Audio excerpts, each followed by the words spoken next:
Good YouTube, welcome back to our channel. It is TP Unlocked, and today we're going to be delving into a significant legal development including Dawg Entertainment TDE. Recently, TDE executives Anthem Moosa Tiffith and Brandon Tiffith have been accused of serious allegations including sexual battery, harassment, and unpaid wages. The lawsuit filed on December 3rd, 2024 in Los Angeles Superior Court was brought forward by two women identified as Doe and Jane Roe. Jane Doe, hired for public relations and marketing services at TDE, alleges she was subjected to inappropriate workplace behavior, including sexual harassment and assault by company executives. Jane Roe, a friend of TDE artists, claims she was sexually harassed twice by TDE employees, one of whom allegedly provided her with alcohol despite her being underage, in an attempt to further sexual advances. The lawsuit names TDE President Anthony Moosa Tiffith, Chief Marketing Officer Brandon Tiffith, and employee David Harrell as defendants. The plaintiffs assert that TDE's leadership was aware of these instances of sexual abuse but failed to take any action. Now, in response to these allegations, TDE has issued a statement vehemently denying the claims. Their attorney, Marty Singer, described the lawsuit as a shakedown, stating, "This is a clear example of a shakedown lawsuit by Linda Luna and Aya Alteri, who made a demand of $48 million to their attorneys on fabricated claims and whose attorneys are looking for their 10 minutes of fame." Singer further asserted that there are text messages and communication that refute these claims and emphasized that the plaintiffs were never employees of Dawg Entertainment. Now, adding another layer to this complex situation, fans have noted that the allegations were first reported by King Jared, Certified Jared, a prominent Drake fan page. Speculation has arisen due to the plaintiff's known associates with this account. Additionally, one of the plaintiffs reportedly has professional ties to an OVO sound artist and Drake's father, Dennis Graham. This has led some to believe that the lawsuit might be an attempt to defame Kendrick Lamar, a key figure in TDE, especially considering the ongoing tensions between Drake and Kendrick.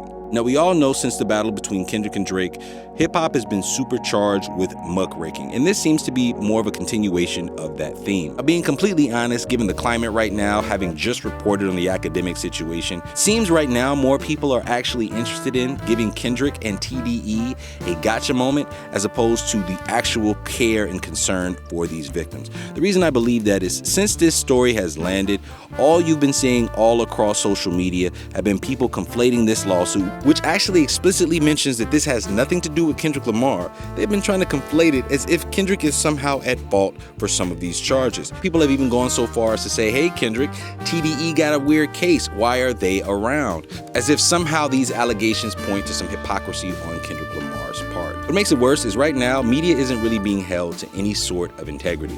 You're able to take articles like these and plaster Kendrick's face, plaster SZA's face, whoever's face you want, as long as it's gonna get you clicks. Right now, clicks and engagement, even if it's negative engagement, is all these pages are after. And I do think it's highly unfortunate, especially if there are real victims in this case here. I really think it just points to the nasty toxicity of hip hop right now post this battle. Being completely candid with y'all without casting any aspersions on these victims, I think the climate of hip hop right now is the saddest I have ever seen.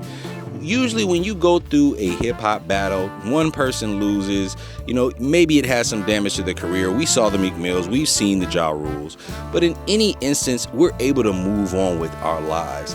It seems like Drake's fandom is so large that these folks are not willing to take this L gracefully. These folks are looking for any win they can get. They're looking for moral victories, and they're coping in any way they possibly can.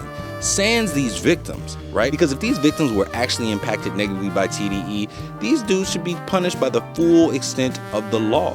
But to take this lawsuit and to somehow conflate it with Kendrick having some wrongdoing, even though he's not signed to TDE currently, even though he's explicitly listed as not being someone who had any involvement with these atrocious acts, to still be trying to conflate that as somehow him being a hypocrite or somehow his lyrics not being true, you can just feel that hurt. You can feel all that nasty vitriol that's still lingering as a result of the loss of that battle. And trust me, man, I get it. When your favorite rapper loses, it hurts. I get it. It hurts.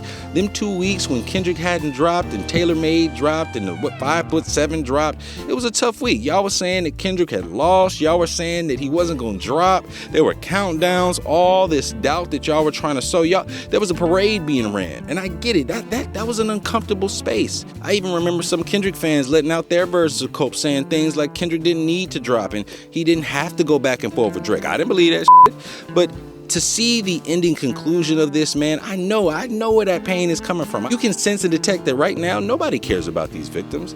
People just want to see blood. They just want to see Kendrick take an L. They just want to see Kendrick's integrity hit like they believe that Drake's may be hit. They want to see him take the same sort of damage as their hero, their Lord and Savior, Draco.